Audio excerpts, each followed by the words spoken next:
Saudações, conspiradores aquarianos, iniciando em grande estilo o programa Realidade Fantástica hoje, programa hollywoodiano. Vocês viram como nós iniciamos aí com uma vinheta bem conhecida de um dos filmes mais icônicos da história do cinema, que é 2001, Uma Odisseia no Espaço, do Stanley Kubrick, e um filme que está até hoje a motivo de debates, de estudos, por estar prenhe de símbolos psicológicos, sociológicos, ocultos no filme, que até hoje as pessoas debatem.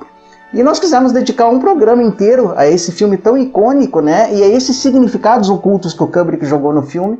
Mas para isso, só poderia ser uma pessoa especial para tratar disso, né? Por isso nós convidamos uma vez mais o Márcio Santos, que é jornalista, crítico de cinema, um dos melhores críticos de cinema em atividade no Brasil, e é diretor, sócio proprietário da Web 18, que é uma empresa de comunicação aqui em Curitiba, que faz inclusive toda a arte visual aqui, esse símbolo estilizado do Realidade Fantástica, são eles que fazem para nós. Mas Márcio, que bom que você veio de novo.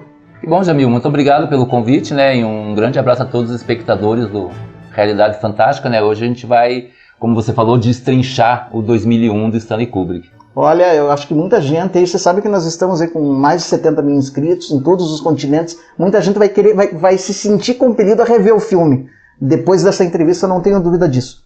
Márcio, primeira coisa, por que o Kubrick é tão celebrado no cinema? O Kubrick, ele é um diretor, eu considero ele um dos grandes diretores da história do cinema. O Kubrick, não sei, pouca gente sabe, ele era fotógrafo antes de se tornar cineasta, né? Então ele tem um formalismo na obra dele que é bem característico. O visual dos filmes do Kubrick, eles são muito claros para qualquer pessoa que esteja vendo o filme. Ele trabalha muito com planos simétricos, com tomadas longas, tomadas paradas. Ele não é um diretor de grandes movimentos, mas principalmente ele é um diretor que ele questiona muito a sociedade. Acho que grande parte dos principais filmes dele, que hoje em dia são considerados como obras-primas, a gente tem o Doutor Fantástico, a gente tem Laranja Mecânica, e a gente tem o 2001, que é considerado, acho que é o filme mais, não vou dizer questionador dele, mas é o que mais causa curiosidade nas pessoas, até porque ele é um filme diferente do que você tem hoje em dia. Ele é um filme que ele não te dá respostas fáceis. Sem dúvida. Nada do que está ali você vai compreender de um primeiro olhar. O Kubrick, ele criou um filme que ele tem várias leituras, várias subleituras, várias camadas, textos, né? Subtextos, camadas, tá? que vêm sendo destrinchadas ao longo de mais de 50 anos. O filme é de 68. Ele está fazendo 51 anos agora. Você veja, 51 anos e ainda hoje impressiona e é motivo de debate, de estudo, porque justamente é desafiador. É desafiador em duas linhas, ele é muito desafiador. Nas questões que ele levanta, como você falou, as questões filosóficas, as questões sociais, as questões antropológicas, existenciais, e também no próprio ritmo do filme, que ele é um filme que ele obriga você a ter um olhar diferente. Você comparar o ritmo de um filme de hoje em dia com o ritmo do filme do Kubrick e do 2001, ele é desafiador. Ele é interessante, eu acho interessante o espectador de hoje em dia se desafiar a ver 2001 com aquele olhar de 68, porque ele é um filme que tem um ritmo completamente diferente, ele exige uma entrega muito maior do que você tem na maioria dos filmes hoje em dia. Bom, vamos lá, se é que é possível a gente conseguir abordar, né, aí em meia hora, mas a gente pode passar um pouquinho se for necessário, os principais signos do ponto de vista semiótico, né, do filme. Márcio, o começo do filme ali, ele tem aquelas cenas icônicas com os nossos antecessores aí, primatas, se a gente pode chamar assim, né? O que a gente pode destrinchar ali, já aproveitando para que você fale um pouquinho do famoso monolito que aparece ali e aparece em outros momentos do filme. Sim. O que nós temos ali? Eu acho que vale só fazer vou voltar um pouco na história, para compreender a própria gênese do filme, né? O filme, ele foi escrito ao mesmo tempo do livro. O roteiro do Arthur C. Clarke, ele foi feito juntamente com o roteiro do filme. Ele fez com o Clarke, é verdade. Sim, exatamente. E o filme começa, o filme basicamente ele trata de quê? Ele trata de nascimento e morte, início e fim. Isso é uma temática que ele vai trabalhar ao longo de todo o filme. Uma coisa bastante interessante que você repara, na hora que o filme começa, você tem cerca de 1 ou 2 minutos que você está completamente no escuro, com uma música de fundo que você não consegue definir muito bem. Eu vejo aquilo como uma ideia do quê? Do nascimento, da pessoa que está no útero, que está no escuro do útero e que sai para a luz. Essa ideia de que a pessoa vai sair para a luz, de que ela está saindo do útero para a luz, que ela está tendo uma mudança de vida, uma transformação, ela é trabalhada bastante ao longo do filme. Então o filme começa dessa maneira com 2 ou 3 minutos completamente no escuro, e a partir daí a primeira cena que você tem, o que é? É o alinhamento do Sol, da Terra e da Lua. É verdade. Você tem um monolito, você tem o alinhamento do Sol, da Terra e da Lua, que isso vai se repetir ao longo do filme inteiro. Uma coisa muito bacana é que o filme ele tem várias rimas visuais que elas vão sendo trabalhadas ao longo da projeção. O que seria esse alinhamento aí? O que ele quis passar com isso, será? A gente vai chegar lá nesse ponto. Tá? Então, como a gente falou, o filme começa na aurora do homem, né, onde você vê o homem macaco, que seriam os nossos antepassados, né, em volta de um pequeno lago. Eles estão ali tomando água, e daí há um conflito entre eles, entre um outro grupo. Né? O grupo que é uma luta decidida meio no grito, assim, e o grupo que perde vai para uma caverna, e nessa caverna você consegue perceber um relacionamento muito forte entre essas pessoas, entre os familiares ali, algo que eu vou jogar mais para frente depois. Então você tem um relacionamento muito forte entre eles e surge o monolito. Né? No filme, o monolito ele é muito mais enigmático do que no próprio livro. Eu vejo assim, você pode ver o monolito tanto como um momento em que uma entidade alienígena está dando a fagulha da consciência para o ser humano, ou um momento em que ele chega, um momento de virada do ser humano, que é o momento em que o macaco ele descobre a tecnologia. A cena seguinte ao encontro do monolito, o que é? É a cena em que ele está segurando um osso e ele percebe que aquele osso pode servir como arma. Isso é um ponto que Kubrick bate também, que o primeiro uso da tecnologia. A tecnologia ela é feita para quê? A grosso modo, para facilitar a nossa vida. A vida do ser humano. E o primeiro uso da tecnologia pelo homem macaco, para que é? É para violência, é para morte. Então, quando ele descobre o uso da tecnologia, ele faz o quê? Ele volta naquele lago para discutir com o grupo anterior, só que agora eles têm uma outra ferramenta que eles não tinham antes. Então o que eles fazem? Eles vão, lutam, e todos os macacos se unem para matar o líder. E isso tudo foi desencadeado a partir do momento que o monolito é apresentado, né? Exatamente. Ele é quase que vira um paradigma. No livro fica bem claro que o monolito realmente ele acendeu a fagulha da consciência, da inteligência, da realização para os macacos. No filme fica um pouco mais implícito isso, mas no livro fica bem claro que realmente, naquele momento, o monolito concedeu ao homem o dom de descobrir a tecnologia, descobrir as formas como facilitar a vida dele. Aí a sequência, logo depois em que eles matam um dos líderes do macaco, você tem uma sequência que você mostra o quê? Eles matando outros animais, mostrando que eles inclusive estão mudando a própria forma de conviver, ou seja, deixando de ser herbívoros, deixando de ser agricultores e passando a se tornar carnívoros, passando a se tornar...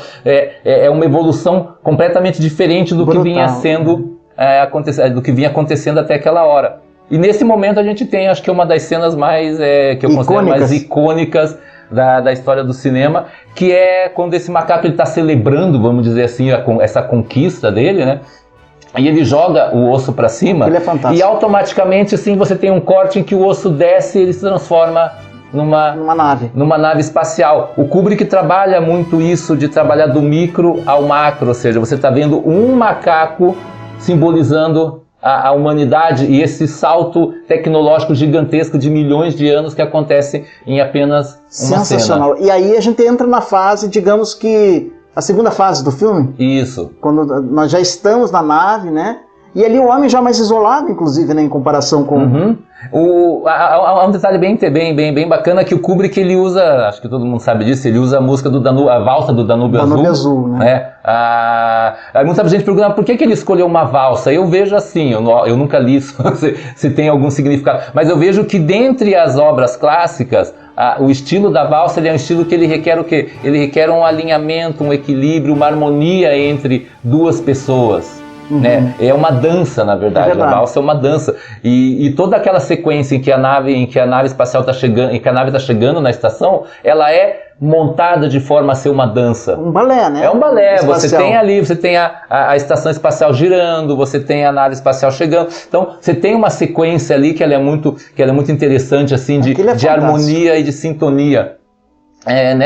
Agora, nesse momento, assim, você vai ter o primeiro diálogo do filme, acho que com cerca de 20 minutos. Antes disso, você não tinha tido nenhum diálogo no filme, e tem uma sequenciazinha que pouca gente repara, que o cientista, o personagem chamado Floyd, ele está sentado na estação espacial, e é bem bacana porque é aquela visão dos anos 60 sobre os anos 2001, né? Então é tudo espaçoso, tudo como se fosse um hotel de classe, né?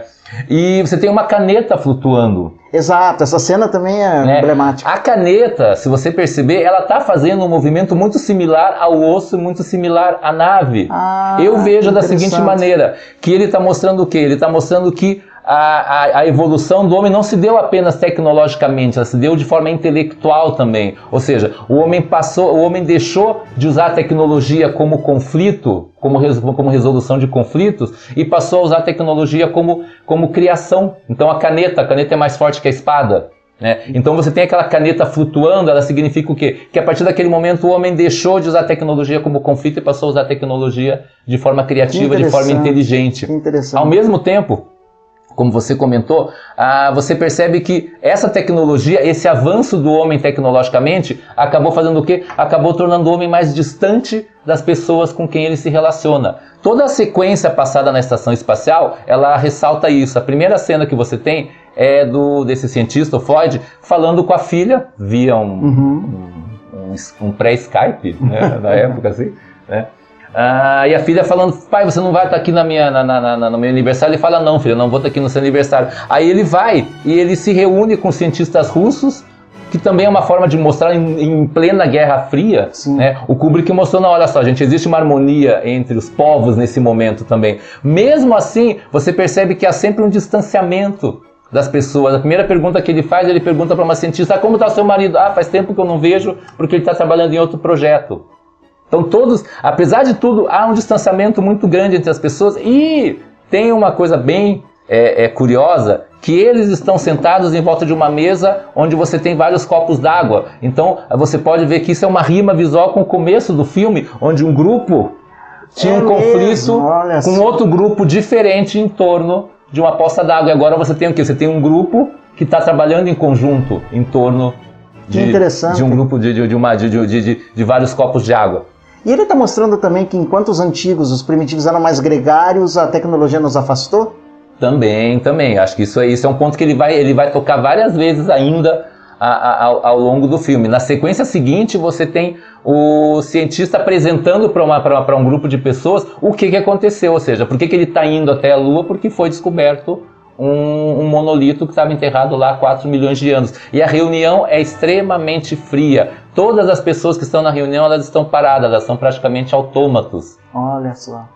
O Kubrick, ele mostra muito bem isso, ele mostra o quanto a tecnologia, ao mesmo tempo que ela elevou a capacidade de raciocínio do homem, elevou a capacidade dele de compreender as forças que regem, as forças das leis da física e da química, ao mesmo tempo ele foi se afastando. Todas as relações ali, elas são muito distantes. Que é exatamente o que aconteceu, né? Você vê uma mesma família numa mesma mesa, cada um com o seu iPhone, né? E não dialogando mais. Exatamente. Isso é um ponto que eu ia citar também. Você percebeu como a tecnologia... O Kubrick já percebia isso, como a tecnologia afastava, e hoje em dia é o que você acaba... Ele foi profético nisso. Sim, é o que você acaba vendo hoje em dia, né? Aí você tem mais um ponto interessante, que é quando eles vão realmente ver o monolito. O monolito na Lua.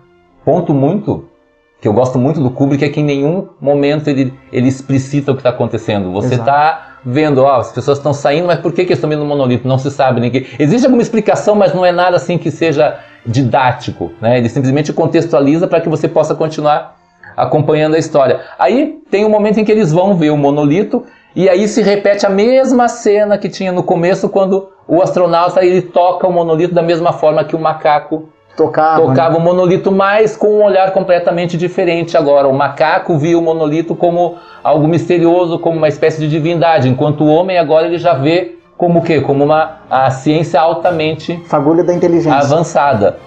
Existe até uma frase do Arthur C. Clarke que ele diz que toda a tecnologia altamente avançada ela pode ser tomada como magia. Então, o que os macacos viam como magia, o homem agora ele vê realmente como tecnologia. Mas, ainda assim, há um momento em que eles vão tirar uma foto Eles estão ali vendo o monolito e eles resolvem tirar uma foto, né? E o que acontece? No momento em que eles estão tirando a foto, o monolito emite um zumbido que basicamente todo mundo... É verdade. Né? Eu vejo assim, o próprio monolito, a gente vai discutir mais tarde o que seria a ideia do monolito, ele não se aceita como simplesmente um ponto turístico em que as pessoas possam ficar tirando fotos com ele. Ele não está ali para ser admirado como ele era admirado com os macacos. Não, ele está ali para ser analisado, para ser compreendido. Eu vejo aquilo como uma coisa, como o monolito dizendo: oi, vocês não têm que ficar tirando fotos ao meu lado, vocês têm que tentar compreender o que isso significa, o que eu estou trazendo aqui para a humanidade, né? E isso é assim você termina esse segundo bloco, e daí você parte para o terceiro bloco, que é a parte quando você está na Discovery indo para Júpiter. O que nós temos aí nessa ida para Júpiter de signos e símbolos que podemos puxar? Eu considero essa parte a mais complexa do filme, porque ela tem vários paradoxos, né, que eu acho que a gente pode discutir com bastante propriedade aqui. A primeira cena da Discovery, ela passa, acho que cerca de 1 minuto e pouco com a nave passando, né, para você ver a dimensão da nave, algo que posteriormente foi usado pelo nosso amigo George Lucas em Star Wars, né? Aliás, há várias sequências de 2001 que, se você reparar, o George Lucas aproveitou exatamente igual no primeiro Star Wars. Eu não tinha percebido isso. Essa ideia de você dar grandiosidade, de novo, aquela coisa do micro pro macro, a grandiosidade da nave, e a primeira cena que aparece na nave é um dos astronautas, o Paul, correndo em círculos. Isso. Que é um efeito técnico maravilhoso, se você considerar que você não tinha efeitos digitais na época. É verdade. Né? Toda essa sequência, né, em que ele trabalha a gravidade dentro do espaço, né, é um efeito técnico surpreendente. Assim, você fica pensando, nossa, como que eles fizeram isso? A gente sabe, é com movimentação de cenário, movimentação de câmera, mas ainda assim surpreende. Né? E nessa sequência assim você já percebe uma coisa: você tem um serzinho pequeno correndo em círculos. Isso lembra o quê? Isso lembra ratos em laboratório. Olha aí. Né? Por que isso Por isso lembra? Que é bom conversar com quem estuda o negócio, porque esses signos eles vão agora ficando claros. É verdade. E essa questão do rato em laboratório, ela vai levar a quê? Ela vai levar o principal personagem, que eu considero o grande personagem da história, que é o computador, o HAL. O HAL 9000, que, para quem não sabe, o nome dele é uma brincadeira com a marca IBM. Sério? Porque são as letras HI. São letras anteriores a IBM, ou seja, o H antes do I, o A antes do B e o L antes do M. Que coisa. Né? Que era, na época, para quem não sabe, né, hoje em dia já não existe, a gente já não tem tanta lembrança. A IBM era a maior empresa, né, de computação da época, assim. E, então, o HAL, o que é o HAL 9000? O HAL é a inteligência artificial que controla a nave. Existe um paradoxo no HAL que eu acho completamente fascinante. Vamos pensar o seguinte: o HAL ele é uma inteligência artificial que foi criada pelo homem para ser perfeita, para não ter nenhum tipo de erro, para não ter nenhum tipo de dúvida. Uma vez que o homem é falível, vamos criar alguém que seria tecnicamente infalível. Isso. Então, em determinado ponto de vista, o homem é uma divindade para o HAL. Porque o HAL foi criado pelo homem. É verdade. Né? Ele foi criado à sua imagem e semelhança, e ainda um pouco melhor, né, pelo homem. Só que, ao mesmo tempo, o HAL ele controla toda a nave, ele controla todos os sistemas, ele controla tudo da nave, ele é onisciente, onipresente, ele está em todos. É verdade. Tanto que uma cena muito recorrente que eu te perguntar é sempre aquele olho eletrônico do HAL, né? Observando tudo, né? O olho que tudo vê, né? O olho que tudo vê. E de certa forma, o HAL, ao mesmo tempo que ele é criatura, ele também é criador, porque ele é o responsável pela vida de todos aqueles que estão ali dentro. E o grande conflito que acontece no filme, ele se dá por conta justamente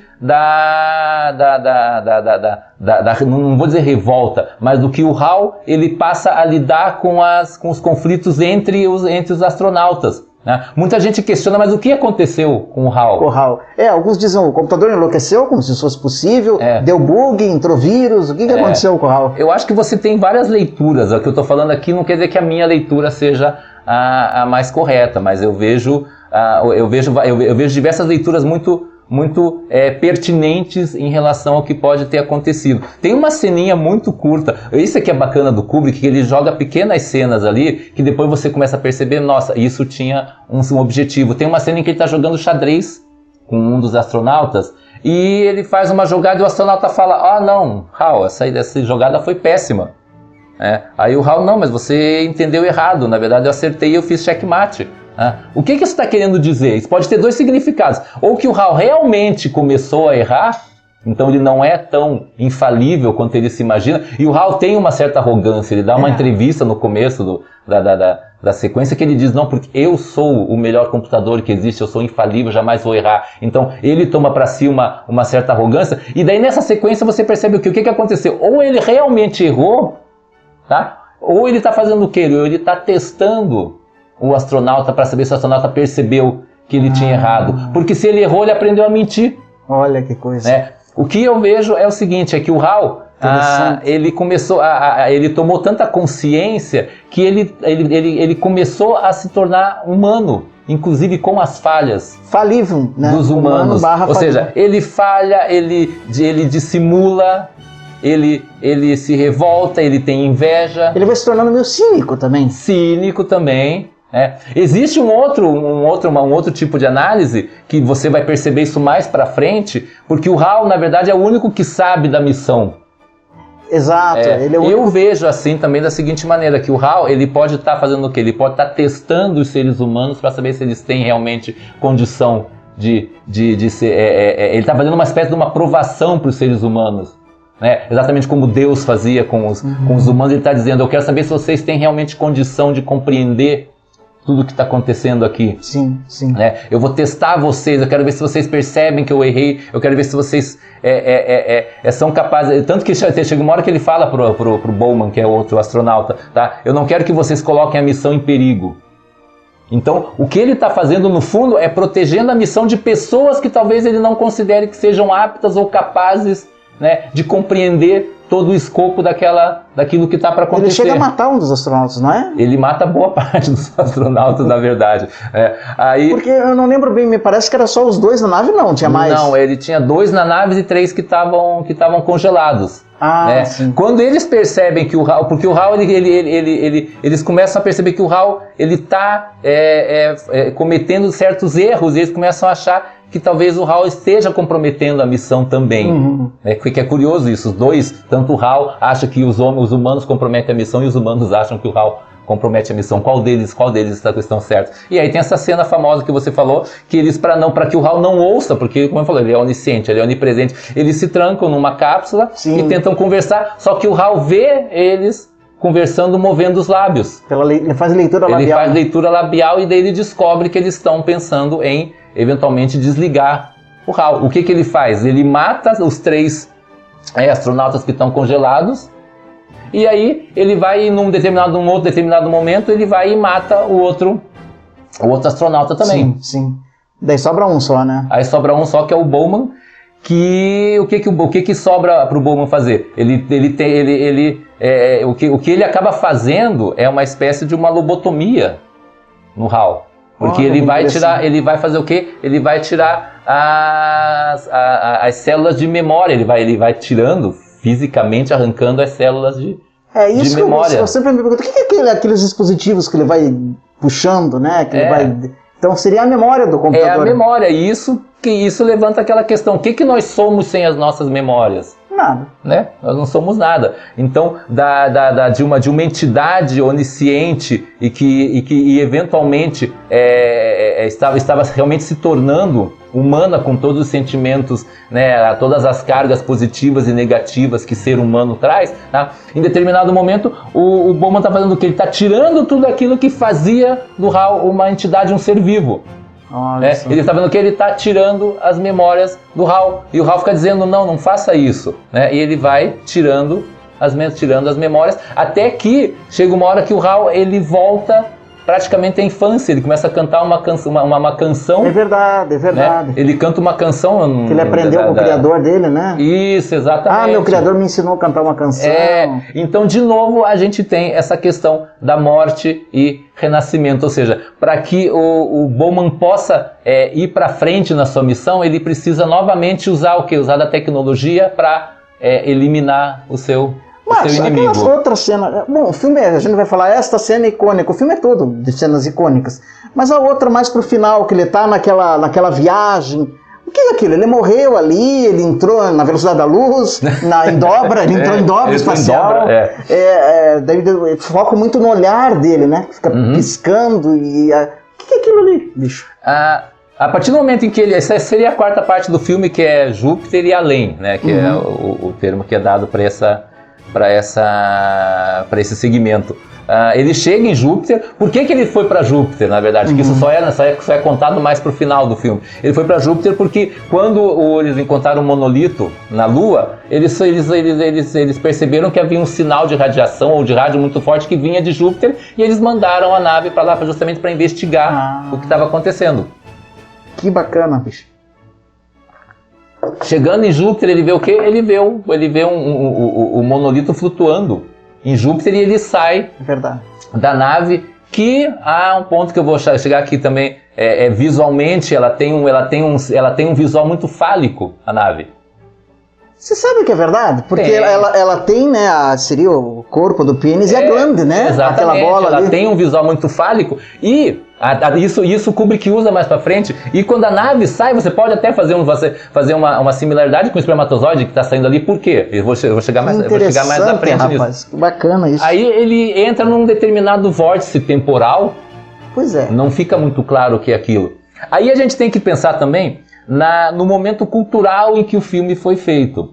A gente estava em 1900, ele começou a ser filmado em 65, 66, em meio à contracultura, em meio ao uso do LSD para expandir a consciência, para expandir a mente. Então o filme é propositalmente lisérgico, ele é psicodélico. Exatamente, mesmo. É uma cena psicodélica. Ela é psicodélica por quê? Porque aí o Kubrick ele está realmente utilizando o conceito do período em que o filme foi feito, que era realmente trabalhar com o psicodelismo, com as cores, com as luzes. Então ele entra num portal que você realmente não percebe exatamente o que isso acontece no filme, que eu não lembro. O que faz ele entrar? Ele tá na nave... Ele sai ele tá na Discovery, ele pega um podzinho, né, vamos dizer assim, e aí no momento em que ele vê o monolito, aquele portal se abre. Sim. De novo o monolito dando uma virada. Inclusive eu queria falar uma coisa bem interessante, que a primeira vez que ele viu eu também não percebi. Eu falei, gente, por que ele entrou nesse lugar que eu não tô entendendo? Que parte que eu perdi, né? Mas realmente, aí você percebe que ele saiu para ir ver o monolito, e nesse momento ele abriu esse portal e ele entrou nesse portal, e aí o Kubrick joga diversas imagens, né, com muita luz, com muita contraluz, com muitos efeitos fotográficos de paisagens, etc. Mas tem duas cenas ali que eu acho, dois momentos ali que são bem específicos, que tem uma cena em que você vê uma espécie de forma criando uma espécie de um feto. Exatamente. E pouco depois você tem um objeto como se fosse um espermatozoide se aproximando de um determinado núcleo. Olha só. Que remete novamente a todo o começo do filme, como eu falei, que é o quê? A questão do nascimento, de você sair da escuridão e você ir para a luz. Você tá naquele momento, o que o Kubrick está dizendo? Você está criando uma nova vida, uma nova forma evolutiva, que eventualmente vai cair o quê? Naquele momento que até hoje ele realmente é difícil de compreender. Impactante. Que quando ele cai numa sala, né, vestido de astronauta, ele vai se vendo cada vez mais velho. Se você perceber, essa sala ela tá recheada de quadros do Renascimento. Olha. Né? De novo, a ideia Não percebi isso. de Renascimento. O que eu vejo naquele momento, Renascimento e Barroco. Você vai perceber que são vários elementos de Renascimento e de Barroco ali. Coisa. Né? Onde ele vai se vendo cada vez mais velho. Né? Primeiro ele se olha no espelho, daí ele está se vendo velho. O Kubrick faz uma jogada muito bacana, tá? Porque inclusive o reflexo do espelho se move diferente, que é para dar uma sensação realmente de estranheza no que você está vendo, quando ele está no espelho, o reflexo se move diferente. E toda essa questão da ideia do Renascimento, né? Que foi um período em que você saiu, vamos dizer assim, da Idade das Trevas, e você passou a trabalhar o quê? a ciência, a cultura e a arte. Então ele cai num quarto que remete a isso. E ele vai se vendo cada vez mais velho. Até o momento em que quando ele está muito velho, ele deve estar com praticamente 200 anos na cama ali, tá? E o monolito aparece novamente. De novo, no quarto, né? No quarto, e ele faz o quê? Ele estica de novo a mão, a mesma maneira que o macaco esticou há milhões de anos atrás, da mesma maneira como o astronauta fez na Lua, e agora ele está fazendo de novo, só que ele está fazendo de uma maneira diferente, que lembra muito também a criação do Michelangelo, né? De Deus. Sem dúvida, né? O dedo de Deus e Adão, criatura, né? E o Criador. Porque também aquele momento ali, aí a gente pode ir um pouco mais a fundo, a obra de Michelangelo, ela traz o quê? De novo, é porque Deus está dando a fagulha da inteligência para o ser humano. É verdade. Então ele está remetendo a isso, ou seja, ele está levantando a mão e ele está recebendo de novo aquela fagulha de inteligência. Para quê? Para criar uma nova vida. Anteriormente a isso, você tem um momento em que o astronauta ele está jantando e ele derruba um copo, né? Acho que todo mundo sabe, né? Nos rituais judaicos, a quebra do copo, ela significa aceitação de um novo momento. Quando casamento, né? O pessoal vai lá e quebra um copo. Né? Significa que foi consumado. Exatamente, foi consumado. Eu vejo aquilo como aceitação do que vai vir aqui dali para frente. Então, quando ele toca o monolito, ele está fazendo o quê? Ele está aceitando que a vida humana dele, a vida racional, ou seja, que saiu do macaco, que teve a questão tecnológica, a questão racional, que ele realmente chegou num ponto em que ele precisa deixar tudo isso para trás e evoluir como uma nova forma de vida. Tanto que a próxima vez que ele olha para a cama, ele já não vê mais o humano, ele vê de novo aquele feto, e aí você termina... Sensacional.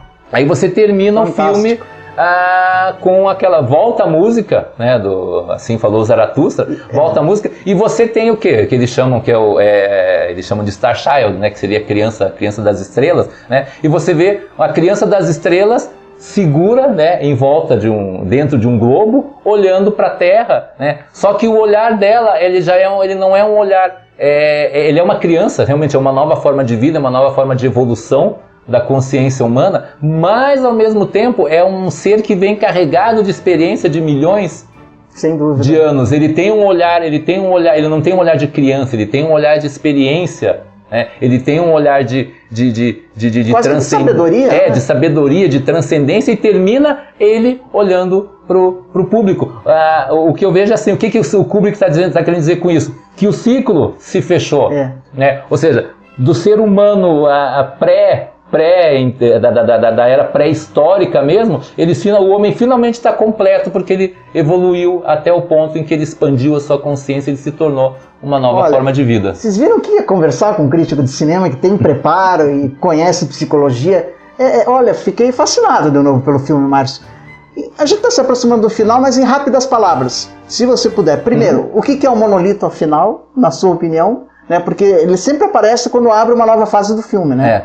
O que seria um monolito? E se você resumir em uma frase, o que é a mensagem do 2001 Odisseia no Espaço? O monolito, o filme realmente não explica, mas eu vejo o monolito como, eu acho que ele remete muito à ideia, né, de que entidades alienígenas, elas vêm aqui para a Terra no sentido de trazer uma evolução para o ser humano. Então, toda vez que ele surge para trazer um determinado tipo de evolução para o ser humano. Ele surgiu na pré-história para trazer a fagulha da inteligência, e ele surge nos anos 2000, que não era futuro na época, mas é passado para a gente agora. Tá? E ele surge no momento para realmente elevar o homem a uma nova consciência. Mas eu tenho eu tenho uma pequena dúvida se eles estão fazendo, os seres que trouxeram o monolito, que estão fazendo essa evolução, eles estão fazendo porque acham que nós merecemos, ou, como o Kubrick deixa muito claro, nós somos apenas ratos de laboratório. Fica essa dúvida. Eu acho que você me perguntou sobre E se você resumir a mensagem do 2001, Odisseia no Espaço, se é que é possível? Eu acho que até, bem lembrado, até como você fala em Odisseia, né? Eu acho que o Bowman, ele ele acaba sendo quem? Ele acaba sendo Ulisses, Odisseu, que ele finalmente conseguiu chegar ao seu destino, né? Depois que ele enfrentou todas as provações, né? Que ele enfrentou todos os seus questionamentos internos, ele finalmente aceitou né, que a gente já falou, ele aceitou aquilo e ele evoluiu. Eu vejo o filme como isso, acho que ele trata sobre evolução. Né, ele trata sobre evolução, bacana, sobre começos, jornada inicial, sobre começos e fins, né? O filme todo trabalha sobre essa questão do nascimento, do começo, do fim, do micro e do macro. Mas basicamente eu acho que é isso, é um filme sobre sabedoria, né? Sobre você saber entender o contexto em que você vive e as oportunidades que a vida pode te oferecer e saber que você nunca pode ficar parado, que você sempre precisa evoluir, você precisa ser completo. Fantástico, né? Márcio, olha que aula, olha, me deu vontade de ver o filme de novo, acho que aconteceu com eles ali também. A gente só tem que agradecer pelo teu conhecimento, tua disponibilidade. Eu quero falar que o Márcio é crítico de cinema também. Quem quiser acompanhar, ele faz críticas. Eu, por exemplo, não é o correto você fazer, né? Ler primeiro a crítica e depois ver o filme, né? Senão você fica dependendo do crítico. Mas eu já peguei tanta confiança no Márcio que se a crítica dele não é boa, eu já nem vou ver o filme. Porque geralmente acaba se confirmando. Quem quiser acompanhar as tuas críticas, você tem um site... Atualmente eu estou escrevendo só no Facebook mesmo. No Facebook, quem quiser te pedir sua amizade lá... Isso, é só chegar lá. Te acha como Márcio... Márcio Santos, Márcio L. Santos. Então, maravilha. O Márcio está conectado aí com a cena cinematográfica. Esse ano eu já vi cerca de, acho que com 90 e poucos filmes. Nossa... Né? Então...